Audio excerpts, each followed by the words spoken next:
right, let's get to it. Hey everybody, it's Zafir from No Love Lost 2.0, and I just want to do a little story time. So recently I had a friend go to Pride, and he continued to have a situation with somebody. I actually talked about this on my YouTube channel. So my friend, this is like a really close friend of mine. I love him to death. So he's such a strong person, so I want to put that out there first. But there are people that will come into this life and try to intimidate you, to push you to do what they want you to do. And I was telling my friend, I said, you have to understand when people are vultures and when people are really here to help you grow as an individual. Just because somebody has great qualities does not mean that they're a great person. Great qualities does not equate to your behavior that is distasteful and disrespectful. You got to stop engaging. That's what I always try to tell people, but I don't tell people when to stop engaging and how to stop engaging. I give advice and then I move on from there. So to get back to the story time, so my friend went to DC Pride. This particular person that he went with, they they were acting real funny. This is his friend. He was telling them, listen, hey, I want to make sure that while you're out here that you're not trying to hook up with anybody or trying to mess with anybody, because we're here together. Bitch, relax. We're friends. That's exactly what I would have said. Bitch, relax. Who you talking to? So that's how I felt. Like I said, friend, how is somebody that's your friend gonna tell you what you can and can't do while you away in another state to go have fun at Gay Pride? Now, don't get me wrong. I used to be out there in the life of, having fun and chilling with people and partying and doing stuff like that. And don't get me wrong, I'm all still down to have a good time. But realistically, I'm not a single man, I'm a married man. If you're a single man and your straight homeboy tells you, oh, we're not here to get no girls tonight, we just here to hang out with each other, you want to look at him like, dude, is this something you want to tell me? So I said to my friend, that person wants to control you. That person wants to take the lead in your life and be the only one. That's why they get mad when they hear you talking to me. That's why they get mad when they exclusively hear certain things that I say or give advice on. I said people will fear my energy and not even know me. Mind you, I've met this young man, I think twice in life. I met him at Pride a few years ago, maybe like 3 years ago or 4 years ago. It was a minute ago. Oh, it was 2021 Pride. Oh, that was a minute ago. And then he actually came down, I think for 2023, he actually came with my best friend for my birthday.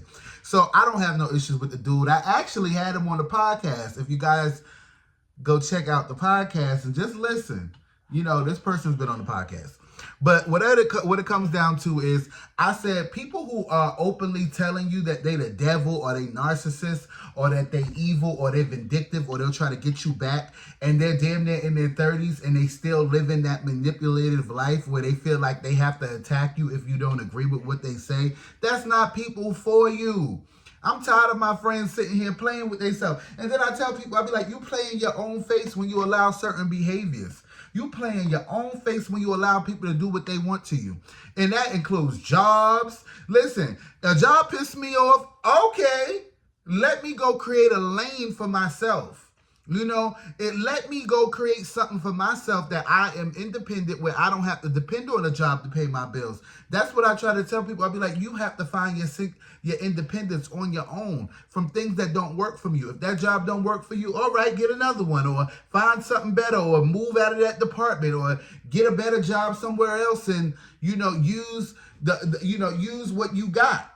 But you can't sit up here and blame the world for decisions that you choose to make and put yourself in.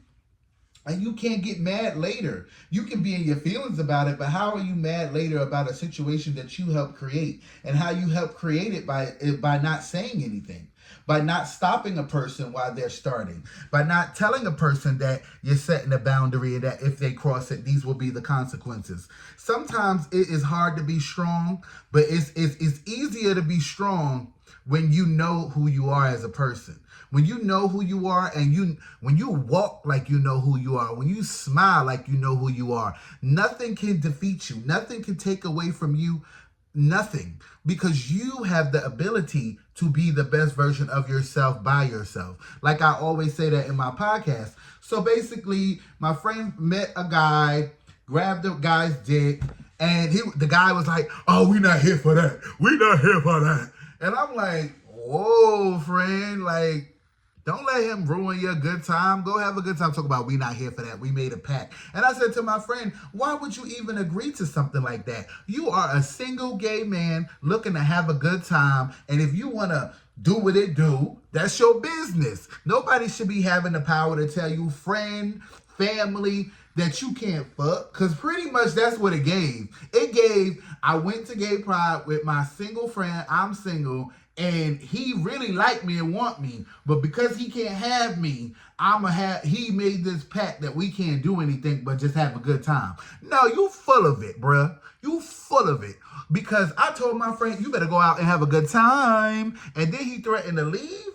He threatened to leave. I told my friend I would have let him leave. You could have been gone. You could have been out the door, because ain't no way you gonna sit here and try to threaten me that you're gonna leave me in another state.